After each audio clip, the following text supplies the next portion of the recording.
One of the biggest PS4 exclusives of 2018 finally has a concrete release date. Super Mario Odyssey might be getting more DLC. We have rumors of a huge third-party title coming to the Nintendo Switch, which was also somewhat teased by a developer. And of course, PS4 4.55 firmware has now been hacked. We have all this information and tons more going on today's episode of RGT News for March 2nd, Friday. So sit back, relax, and let's get into the news. Hey, RGT85. Hey, Sean. Oh my God, it's Stevie Richards!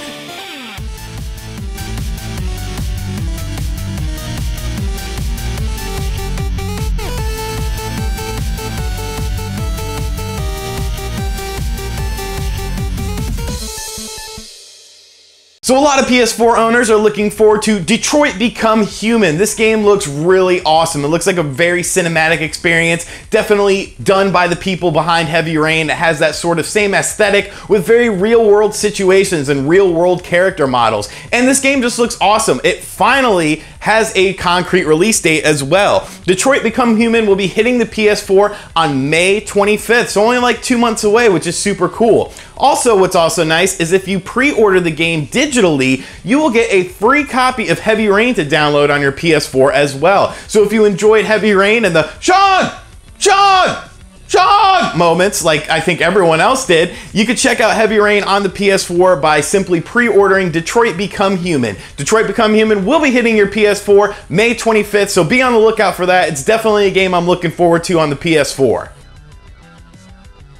Super Mario Odyssey was my game of the year for 2017. I absolutely adored that game. And when they added in the balloon mode, I thought that was pretty cool. But I've sort of been hoping that we get more DLC, maybe more traditional DLC for this game, because it's just so awesome and I never want it to end. I want to see them expand upon this game. And it seems like they may be doing that. In a recent interview with the game's producer, he basically said that while there's nothing to talk about right now, if a fun and good idea comes along, they will look to implement it. And I think by not closing the door on that, by saying, you know, Super Mario Odyssey is what it is a complete game, this is what you're getting, I believe that by keeping that door open, that there definitely will be a potential for more DLC. Nintendo usually does DLC pretty well. Hyrule Warriors, Mario Kart, all have amazing DLC. Breath of the Wild had really good DLC too. So I'm all for more Super Mario Odyssey DLC, and I hope we end up seeing some, because I think that would be really cool. Could Diablo 3 be coming to the Nintendo Switch? This is a rumor that's been making the rumor mills for about a week or two now, but Blizzard tweeted out something very interesting, and I'm going to play the clip right now for you guys. And at first glance, you might be saying, well, what's the big deal? It's a Diablo guy on a light switch. A light switch. Switch. Diablo on a Switch. You see, a lot of companies have been doing things like that when they tease projects for the Nintendo Switch. I remember Limited Run did something similar before they announced that they were releasing stuff for the Nintendo Switch. So I think that says a lot about Diablo 3 potentially coming to the Nintendo Switch. And I think that would be a perfect fit for the system. It's a game that you can play anywhere on the Nintendo Switch, and I think it would be really cool to see that game and see how Nintendo fans gravitate towards it. So if Diablo 3 ends up coming on the Nintendo Switch, now I wouldn't be surprised. This tease from Blizzard shows that where there's smoke, there could be fire, and most of the time when there's smoke, there is fire. So Diablo 3 looks like it could potentially be coming to the Nintendo Switch. Would you even care about that though? Let me know in the comments down below. A massive hack for the PS4 is now available that allows you to jailbreak firmware 4.55 with custom firmware. And essentially what this means is pirating is a go on the system now. If you have that firmware, you can easily access this custom firmware, which allows you to do a lot of different things. So just put homebrew applications on there and of course pirate games. Now I'm not going to give you a step-by-step, how to do it or anything like that, because that's not what this channel is about, but it's very easy to find on the internet. Now you guys may remember the PSP was a very highly hacked system. There were tons of custom firmwares available for that. Same thing with the Vita. And it seems like this hacking community of the PS4 has just grown overnight, because you're hearing more and more hacks for more and more firmwares for the system. So if you have your system's firmware at 4.55 and you're looking to maybe add some homebrew applications to the system, now you can do it. It's pretty interesting to see just the quick growth of this hacking. We of course talked about the Nintendo Switch hacks coming out as well. So people are moving quicker and quicker, and these system updates are pretty much having to come out more and more frequently to thwart these hackers. Horizon Zero Dawn was a huge first-party exclusive for Sony last year and an excellent game on the PS4. Well, in a community where every big company like EA says, oh, single-player games, they don't sell anymore, Horizon Zero Dawn is yet another single-player game that bucks this trend. It has been announced that they have sold 7.6 million copies of this game. And that's a lot of copies of any game. I don't care what the size of the install base is. And that means in 2017, we had 3 single-player games. The Legend of Zelda Breath of the Wild sold over 7 million. We have Horizon Zero Dawn selling 7.6 million, and Super Mario Odyssey selling over 9 million copies in a short time frame. So it's impressive to see these single-player focused games still selling well. And I've always been, an advocate that single-player games do still sell well as long as they're done well. And to see this game do well, it really warms my heart. I'm glad to see it very, very successful. I'm glad to see that single-player games are not dead and are alive and well. And I think we'll continue to see more single-player experiences because there's a lot to do in single-player games. Some people just want a good story. Some people want to be sucked into a world. They don't want to deal with the online multiplayer and all these other aspects of the game. There are enough online multiplayer games. I think more single player games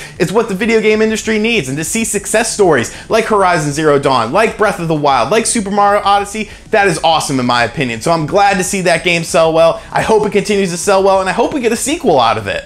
Microsoft has recently added some more Xbox 360 games to their stout lineup on backwards compatibility. They added 4 more games, and some of them are pretty good. You have The Witcher 2, which was a critically acclaimed game. People loved that game. I actually never got around to playing it, but I do own a copy, and now that it is backwards compatible with the Xbox One, I will be popping in my disc and checking out that game and playing it on my Xbox One S. You also have Crackdown, which came out, Fable Anniversary, and Forza Horizon. So these were 4 Xbox 360 games, pretty well received games that fans seem to enjoy. So now these are available on your Xbox One. If you have the disc, pop in the disc. If not, you can download it from their store. So I love seeing this. I want more Xbox 360 games. I want more Xbox games on this service and available on this platform because it really makes the Xbox brand sort of stick out. You can't pop in a PS3 disc on a PS4. You can't pop in a Wii U disc on a Switch. It just doesn't work. That's one advantage that the Xbox brand has, and they need to keep pushing that. So I'm glad to see these games. I'll definitely be checking out The Witcher 2. The final story I want to cover is a massive Capcom sale going on right now on the 3DS, Wii U, and Switch eShops. You could get a lot of great games for just a little bit of coin. Some of the highlights I felt: Monster Hunter Generations, only $16 on the 3DS, an awesome version of Monster Hunter. I know Switch owners are wanting to see Double Cross come over. They feel a bit left out with the whole Monster World situation, but Monster Hunter Generations, an excellent game, and that's an excellent price to pick it up for. Another awesome game, Resident Evil Revelations 1 and 2. I reviewed those on the channel. I really enjoyed those games. I'll put a link to my review up in a card right now, but these are available for $15 a piece. So you can get both games for $30, or if you just want to check out one of them, $15. $15 for a top tier Switch third-party port. That's good in my opinion. So definitely want to check out one of those games. DuckTales Remastered on the Wii U. If you still play your Wii U, you never got DuckTales Remastered for some reason, $3.74. Like, that's the steal of the year. It's such an awesome game. They did such a good job bringing that game into modern gameplay and graphics. I just love the look. I love the sound. I love that game. So $3.74, a no-brainer. And the final game, it was a launch game for the 3DS. I still think it's a good game. Super Street Fighter 4 3D Edition, a small $8. $8 for a top tier fighting experience on your 3DS. If you're tired of Smash Brothers, maybe you never checked out the 3DS version of Street Fighter, definitely check it out. It's pretty quality. It's a really good fighting game, and I really enjoyed it. So Capcom, keep bringing these sales. I enjoy them. All right, and that is going to do it for the March 2nd Friday edition of RGT News, hashtag RGT News. Thank you guys so much for checking out this video. The first episode went very, very well. I was very happy with the views. Hopefully this continues. Hopefully the views are good on this one. And like I said, if things continue to go well, I will include a Monday show as well. So it's pretty much on to you guys. If you enjoy the format, let me know in the comments section down below. Let me know what you think about all the news going on. Be sure to enter my Dark Souls giveaway contest. I'm giving away a copy of Dark Souls Remastered on the platform of your choice. I'll have that in the pinned comment comment down below. And thank you for checking out this video. If you're new here, subscribe, turn on notifications so that way you are always up to date with the latest episode of RGT News. Check out all the links in the description box down below, Patreon, social media, t-shirts, all sorts of fun stuff, and I will catch you guys on the next video. Later.